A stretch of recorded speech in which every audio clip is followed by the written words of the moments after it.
Hello guys. आज के इस वीडियो में हम बात करने वाले हैं डू वाइल लूप के बारे में। प्रीवियस वीडियो में हमने जिस तरह से वाइल लूप और फॉर लूप के बारे में देखा था। फॉर लूप और वाइल लूप हम कवर कर चुके हैं और फॉर लूप में हमने एक पैटर्न प्रिंट कराया था जिसमें हमने code hacker hacker hacker hacker ऐसे 4 लाइन में प्रिंट कराया था।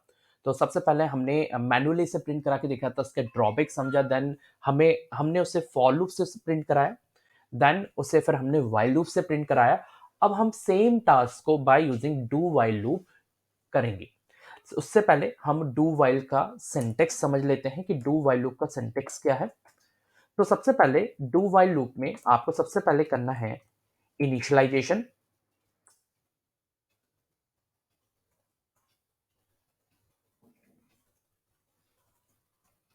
सबसे पहले आपको इनिशियलाइजेशन करना है, देन उसके बाद डू कीवर्ड का आपको यूज करना है। डू कीवर्ड के बाद आपको ब्लॉक जो है आपके लूप का वो देना है। एट लास्ट आपको यहां पर क्या करनी है, कंडीशन यहां पर देनी है। जैसा आप यहां पर कंडीशन देंगे, जो भी आप कंडीशन यहां पर देना चाहते हैं वो आप कंडीशन देंगे।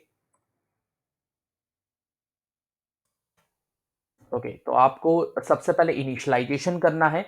इनिशियलाइजेशन करने के बाद आपको डू कीवर्ड का यूज करके आपका जो कोड ब्लॉक है वो आपको देना है। उसके बाद आपको इंक्रीमेंट या डिक्रीमेंट ऑपरेशन जो आप परफॉर्म करना चाहते हैं वो आपको देना है। तो यहां पर आप लिखेंगे जो भी आप इंक्रीमेंट या डिक्रीमेंट ऑपरेशन आप करना चाहते हैं वो आप करेंगे।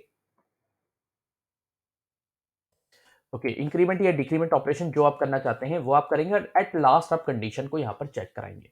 यहाँ पे एक बहुत ही बड़ा क्वेश्चन रहता है कि वाइल लूप और डू वाइल लूप के बीच में एक्चुअल में डिफरेंस क्या है। तो देखिए, वाइल लूप क्या होता है कि हो सकता है कि फर्स्ट कंडीशन ही वाइल लूप में फॉल्स हो जाए और वाइल लूप क्या होगा, अगर कंडीशन फॉल्स होगी तो वो एग्जीक्यूट नहीं होगा। जबकि do while loop at least one time तो एग्जीक्यूट होगा ही होगा, बिकॉज में कंडीशन बाद में चेक होती है। तो सबसे पहले क्या होगा, ये एक बार तो एग्जीक्यूट होगा ही होगा। और यही एक सबसे बड़ा डिफरेंस है डू वाइल लूप और वाइल लूप के बीच में। ठीक है, बट अभी जो हमारा टास्क है वो क्या है कि हमें सेम पैटर्न जो कि हमने फॉर लूप के थ्रू प्रिंट कराया था, सेम पैटर्न जो आप देख रहे होंगे लाइन नंबर 12 टू 15 जो हमने मैनुअल वर्क किया है, इसे हमने अभी फॉर लूप से प्रिंट करा लिया है, वाइल लूप से प्रिंट करा लिया, बट अब हमें सेम टास्क को डू वाइल लूप से यहां पर प्रिंट करना है। ओके, सो सेम टास्क को करने के लिए हम यहां पर डू वाइल लूप का यूज करेंगे। तो सबसे पहले मैं इनिशियलाइज कर देता हूं, मैं यहां पर वेरिएबल लेता हूं आई, और आई को यहाँ पर 0 से या फिर 1 से मैं इनिशियलाइज कर देता हूँ। तो सबसे पहले मैं डू लूप का यहाँ पर यूज करने वाला, डू वाइल लूप का यहाँ पर यूज करने वाला हूँ। तो मैंने डू कीवर्ड यहाँ पे ले लिया है और इसके बाद मैं यहाँ पर सी आउट कराने वाला हूँ कोड। तो मैं यहाँ पर कोड जो है यहाँ पर प्रिंट कराना चाहता हूँ, दैट्स वाई मैंने यहाँ पर कोड ले लिया है। और अब मुझे क्या करना है,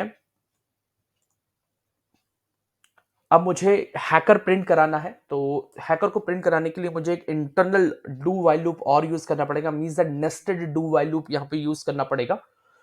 मैं यहाँ पर एक और डू वाइल लूप के लिए यहाँ पर डू मैंने लिया है, डू कीवर्ड को यूज किया, then open bracket close bracket, और यहाँ पर मैं एक जे वेरिएबल ऑल ले लेता हूँ और जे इज इक्वल टू 1 मैं यहाँ पर इनिशियलाइज करा देता हूँ। ओके, उसके बाद मैं यहाँ पे क्या करूंगा, यहाँ पर सी आउट कराता हूँ हैकर को,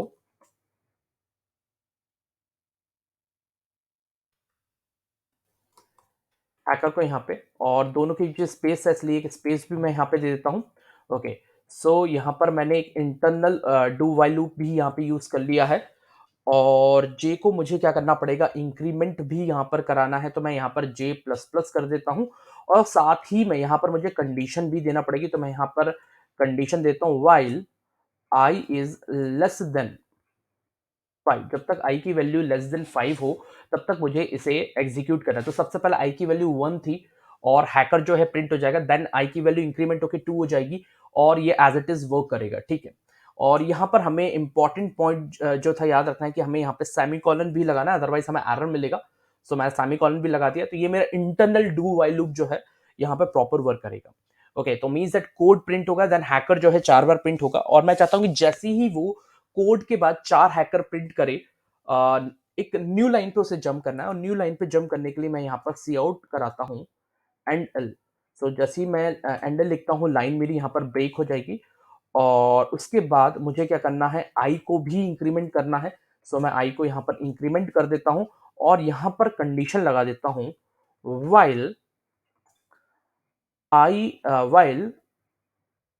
इज लेस देन 5। ओके, यहाँ पर हो जाएगा I is less than 5। Okay, line number 20 में हमें यहाँ पर जे करना था, बिकॉज यहाँ पर वेरिएबल जो हमने इंटरनल लूप जो लिया है उसमें जे कंडीशन को हमें चेक कराना है, दैट्स वाई यहाँ पर हम जे लेंगे और यहाँ पर एक्सटर्नल लूप जो था यहाँ पर आई लेंगे। तो ये किस तरीके से काम करेगा हम लोग इसको एक बार एनालिसिस कर लेते हैं, इसका इसको समझने की कोशिश करते हैं। बिकॉज सबसे पहले आई की वैल्यू 1 रहेगी और यह आएगा, कोड प्रिंट होगा यहाँ पर। देन उसके बाद जो एग्जीक्यूशन पॉइंट है हमारा हैकर को प्रिंट करेगा, देन जे की वैल्यू को 2 कर देगा, फिर हैकर प्रिंट करेगा, 3 पे हैकर प्रिंट करेगा, 4 पे हैकर प्रिंट करेगा, 5 पे कंडीशन फॉल्स हो जाएगी और इंटरनल लूप जो है चलना बंद हो जाएगा। ओके, उसके बाद न्यू लाइन पे ये जंप होगा, बिकॉज लाइन नंबर 21 पे हमने लाइन को ब्रेक कर दिया है। उसके बाद आई की वैल्यू को इंक्रीमेंट करके 2 कर देगा और ये कंडीशन फिर ट्रू हो जाएगी और ये जो पूरा सिलसिला है फिर से चलेगा।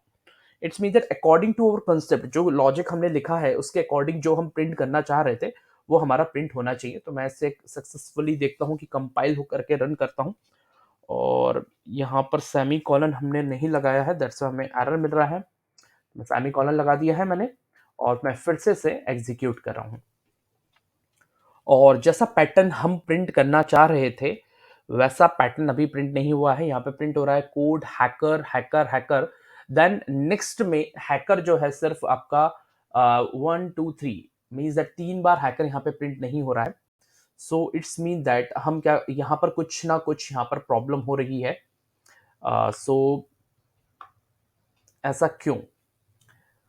ओके, तो इसको हम लोग समझने की कोशिश करते हैं। सबसे पहले आई की वैल्यू 1 होगी तो कोड प्रिंट होगा, देन उसके बाद हैकर प्रिंट होगा, जे की वैल्यू फिर इंक्रीमेंट होगी और इंक्रीमेंट होके यहाँ पर क्या हो जाएगी आपकी, जे की वैल्यू जो है देन 2 हो जाएगी, देन हैकर प्रिंट होगा, 3 पे हैकर प्रिंट होगा, 4 पे हैकर प्रिंट होगा, देन 5। ओके, यहाँ पर एक प्रॉब्लम है, वो प्रॉब्लम ये है कि यहाँ पर हमने जे को लूप के बाहर हमने प्रिंट कर दिया, दैट्स एक्चुअल में जो यहाँ पर आप देख रहे होंगे।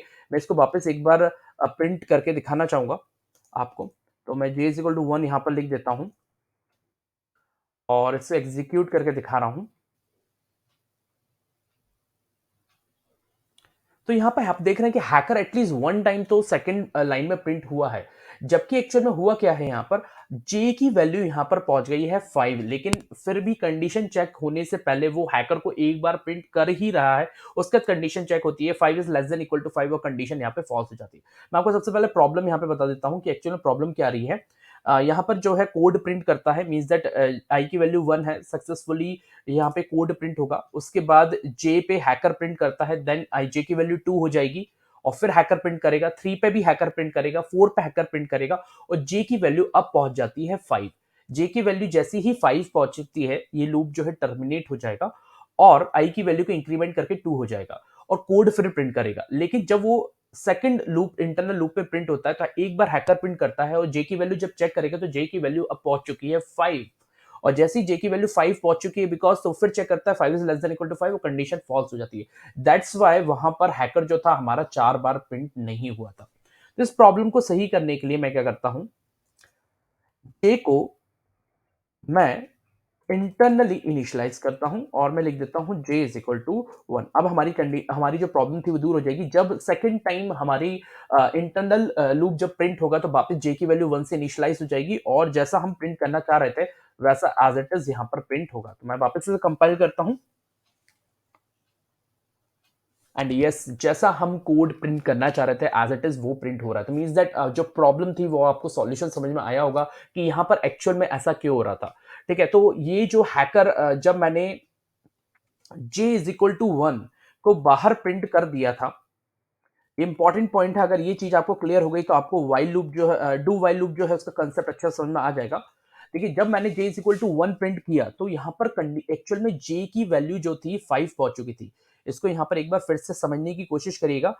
i की वैल्यू 1 थी तो सबसे पहले उसने क्या किया, कोड प्रिंट किया।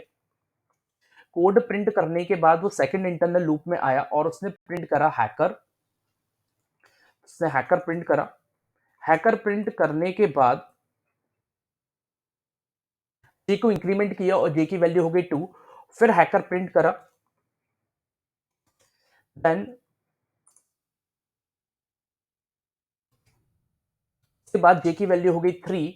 जे की वैल्यू देखिए यहाँ पर जो थी जे की वैल्यू 2 पे भी चला, 3 पे चला, 4 पे चलेगा और 4 पे भी कंडीशन ट्रू होगी तो वापस जो है आपका हैकर प्रिंट करेगा और जैसे ही जे की वैल्यू अब होती है 5, जैसे ही जे की वैल्यू 5 होगी क्या करेगा, 5 is less than equal to 5 condition हो जाएगी फॉल्स और ये क्या होगा, नेक्स्ट लाइन पे जंप करेगा और न्यू लाइन आ जाएगी और न्यू लाइन के बाद आई को इंक्रीमेंट करेगा और आई की वैल्यू कर देगा 2, कंडीशन चेक होगी, 2 is less than equal to 5 condition true हो जाएगी और वापस जो है ये आपका जो एक्सटर्नल लूप था उस पर जंप कर जाएगा और वापस क्या करेगा, कोड को प्रिंट करेगा। कोड को प्रिंट करने के बाद वापस वो हैकर को प्रिंट करेगा और यहाँ पे चेक करेगा कि जे की वैल्यू कितनी है अभी, जे की वैल्यू 5 है अभी, तो एक बार हैकर को प्रिंट कर रहा है, जबकि वाइल लूप में ऐसा नहीं होता, ये सिर्फ वाइल डू वाइल लूप में ही है कि कंडीशन एटलीस्ट लूप को एक बार तो एग्जीक्यूट करेगा ही करेगा, दैट्स वाई हैकर को प्रिंट करा। हैकर को प्रिंट करने के बाद जैसे ही वो वाइल में जाकर जे की वैल्यू को चेक करता है तो 5 थी और एक से इंक्रीमेंट होकर 6 हो चुकी होगी और चेक करेगा 6 is less than equal to 5, condition false होगी, दैट्स वाई वहां पर हैकर जो था एक बार वहां पर प्रिंट हो रहा था। तो इस प्रॉब्लम को दूर करने के लिए हमने क्या किया था, जे को सेकंड लूप, जो सेकंड हमारा इंटरनल लूप था उससे पहले हमने जे को इनिशियलाइज किया और जैसे हम जे को यहाँ पर इनिशियलाइज करेंगे, अब जब भी सेकंड इंटरनल लूप जो है हमारा चलेगा तो जे की वैल्यू वापस 1 से स्टार्ट होगी और जैसा हम प्रिंट करना चाह रहे थे वैसा एज इट इज प्रिंट होगा। तो सेम टास्क को हमने यहाँ पर फॉर लूप से करके भी देखा है, सो ये हमने डू वाइल लूप से प्रिंट करके देखा है। तो मैं एक बार फिर से आपको दिखा देता हूँ, ये हमने वाइल लूप से करके भी देखा था और वाइल लूप को भी मैं एग्जीक्यूट एक बार करके आपको दिखा देता हूँ। अगर आपने नहीं देखा है तो उसका वीडियो मैंने बनाया है, उस वीडियो को आप देख सकते हैं। तो सेम हमने वाइल लूप से करके देखा है और सेम टास्क को हमने फॉर लूप से करके भी देखा है। तो सेम टास्क को हमने फॉर लूप, वाइल लूप और डू वाइल लूप से करके देखा है। ओके, अगर आपको वापस में एक इंपॉर्टेंट पॉइंट देता हूं कि वाइल लूप और डू वाइल लूप के बीच में डिफरेंस यही है कि मे बी वाइल लूप जो है इनिशियल लेवल पर अगर कंडीशन फॉल्स हो जाती है तो एक बार भी एग्जीक्यूट नहीं होगा, जबकि डू वाइल लूप जो है एटलीस्ट वन टाइम, एक बार तो कम से कम एक बार तो एग्जीक्यूट होगा ही होगा। और यही बड़ा डिफरेंस है आपके वाइल लूप और डू वाइल लूप के बारे में। अगर आपको इसमें कोई भी प्रॉब्लम है, किसी भी प्रकार की आपको कोई प्रॉब्लम आ रही है तो आप मुझे कमेंट कर सकते हैं। That's all with my today class. Thank you so much.